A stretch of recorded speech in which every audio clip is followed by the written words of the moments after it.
This product is called the sparkler holder. This is a threaded aluminum part that twists into the tops of any of Aunt Melon's modular sabers.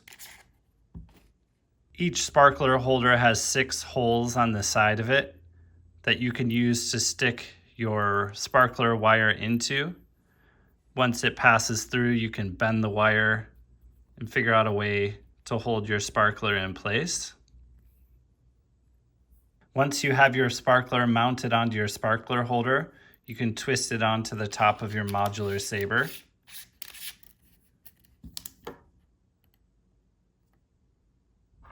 You can also mount the sparkler holder onto our T8 modular adapter product.